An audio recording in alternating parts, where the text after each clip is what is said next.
I'm going to turn it over to the Chief to provide an update and some of the details based on the limited amount of information that we have thus far this morning, and then I will provide some comments myself. Chief. My name is Brian O'Hara, B-R-I-A-N, O''H-A-R-A. I am the Minneapolis Police Chief. At approximately 9:03 a.m. this morning, Minneapolis Police received a report of a shooting involving federal law enforcement in the area of East 26th Street and Nicollet Avenue on the south side of the city. Officers arrived and found an adult male with multiple gunshot wounds when they arrived. Life-saving aid was being rendered, and he was transported by ambulance to Hennepin County Medical Center, where he was later pronounced deceased. Based on the information that we have, which is very limited, this is a 37-year-old white male who is a Minneapolis resident, and we believe he is an American citizen. We have not been told any official reports of what has led up to the shooting, but we have seen the video that is circulating on social media. Our demand today is for those federal agencies that are operating in our city to do so with the same discipline, humanity, and integrity that effective law enforcement in this country demands. We urge everyone to remain peaceful. We recognize that there is a lot of anger and a lot of questions around what has happened, but we need people to remain peaceful. In the area, we have an unlawful assembly at this time. Minneapolis police have given multiple warnings for the crowd to disperse. We are asking for people to avoid the area and to leave if you are there. We have requested mutual aid from the Minnesota State Patrol and from all our local and county regional partners. We ask everyone to remain calm and to please do not destroy our own city.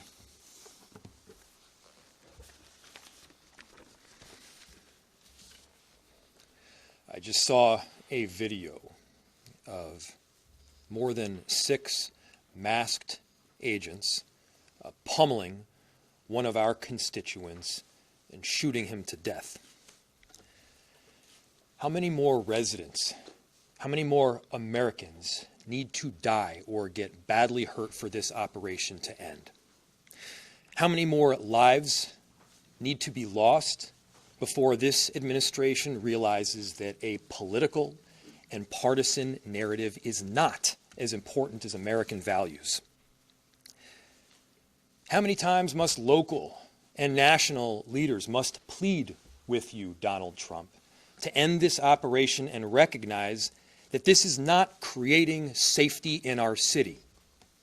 As you'll hear from Director Sayer in just a second, we have seen these kinds of operations in other places, in other countries, but not here in America. Not in a way where a great American city is being invaded by its own federal government.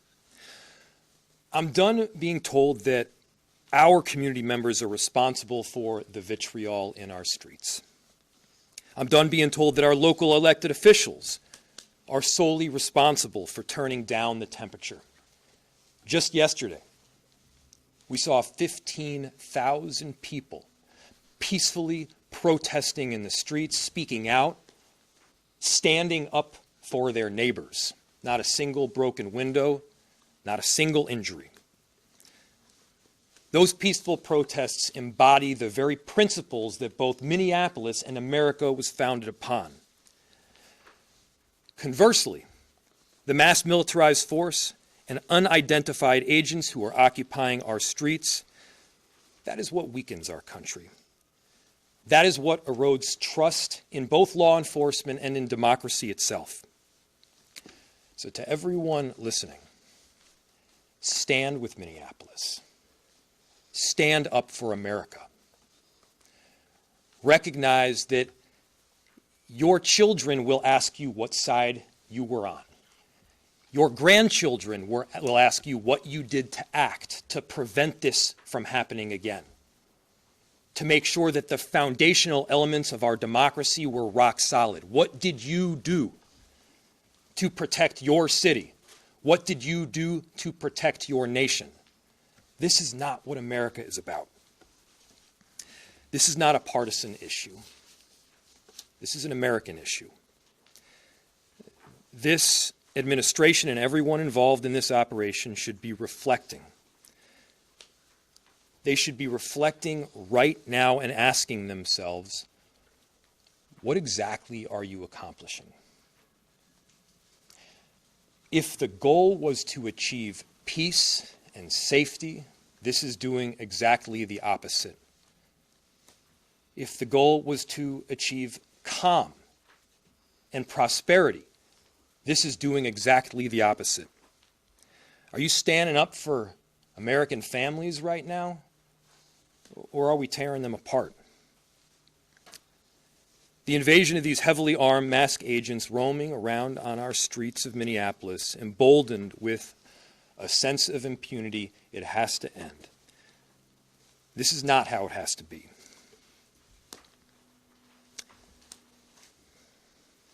So, to President Trump, this is a moment to act like a leader. Put Minneapolis, put America first in this moment. Let's achieve peace. Let's end this operation, and I'm telling you, our city will come back. Safety will be restored. We're asking for you to take action now to remove these federal agents. Director Sayer.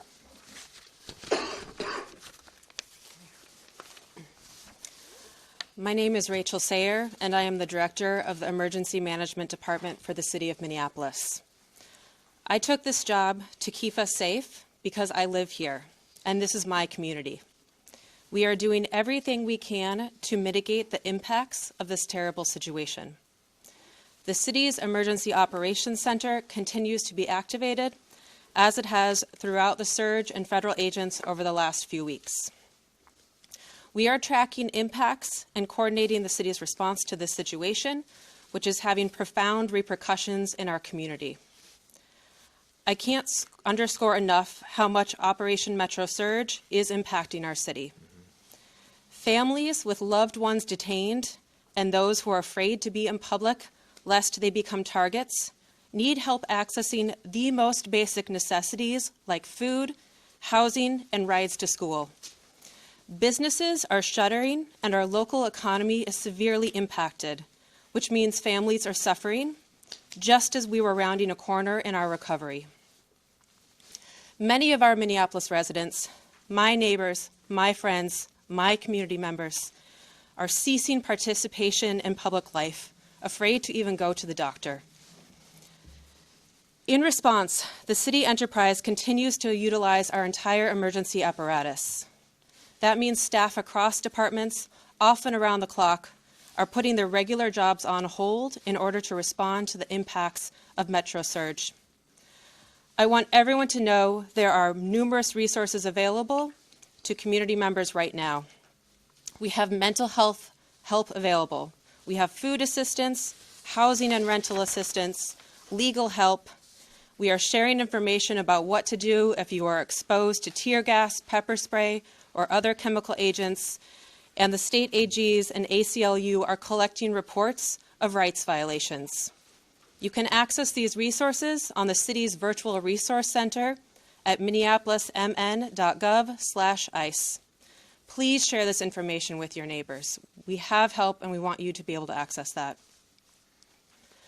My background is in international humanitarian response in conflict zones in Yemen, Haiti, Syria, Iraq, and Ukraine. What I've seen here is what I've seen there. A powerful entity violently and intentionally terrorizing people, making them afraid to go outside so they can't earn a living, so that kids are forced out of school.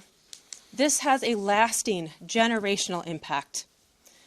People can't plan a single day of their lives because they don't know who is around the corner and if their family member or neighbor is about to be taken away. In these times, you see both the best and the worst. The worst is the terror and the feeling of helplessness. The best is will continue to be our community's response. The way we are showing up for each other, that is in the absolute worst of times. We're showing up for each other in the absolute worst of times. I'll turn it back to the mayor. Thank you.